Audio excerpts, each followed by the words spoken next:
Dans cet exercice, on a un cercle C qui a pour centre O et rayon 4 cm. Et 3 points du cercle sont donnés par des angles, les points IM et N. Le point IO, alors on sait que l'angle IOM fait pi sur 6 radians et que l'angle ION vaut 3 pi sur 4 radians et que M appartient à l'arc IN. Alors on veut en fait calculer la longueur de l'arc MN. Pour ça, il nous faut réaliser une figure. Donc dans un premier temps, il nous faut déterminer la mesure de chacun des angles IOM et ION. Et ensuite, calculer la longueur de l'arc petit l en fonction de pi. Alors, pour calculer les mesures de chacun des angles IOM et ION en degrés, il nous faut la relation entre les angles en degrés et leur mesure en radians.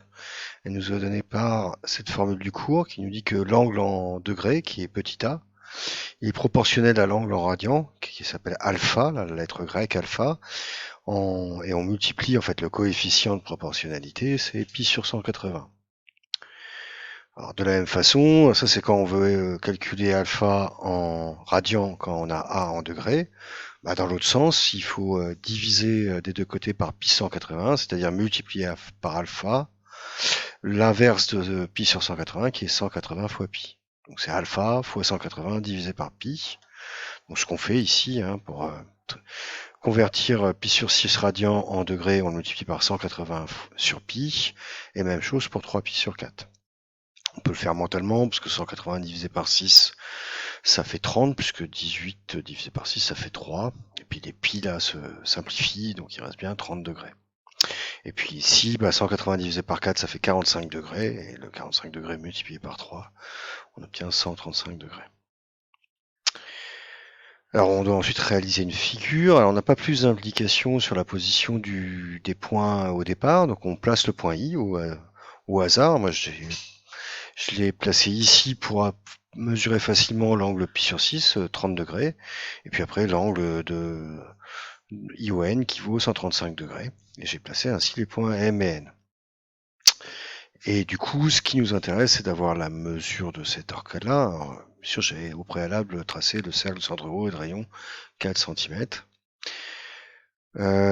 Donc la mesure de l'arc là nous est donnée par la deuxième formule du cours qui nous dit que la longueur L d'un arc de cercle de rayon grand R et d'angle au centre de mesure alpha en radian, avec alpha qui est compris entre 0 et 2 pi, c'est petit l égale grand R fois alpha. Donc je vais utiliser cette formule-là, mais d'abord il faut que je calcule l'angle MON. Alors d'après la figure, je vois que MON en radian, c'est 3 pi sur 4 moins l'angle pi sur 6. Pour avoir sa mesure en radian. Et pour calculer 3 pi sur 4 moins pi sur 6, on peut utiliser sa calculatrice, mais on peut aussi réfléchir un peu. Il faut mettre les deux quotients ici avec un facteur commun, et le plus petit multiple commun à 4 et 6, c'est 12. Et donc on multiplie le premier quotient par 3 en haut et en bas, ça fait 9 pi sur 12.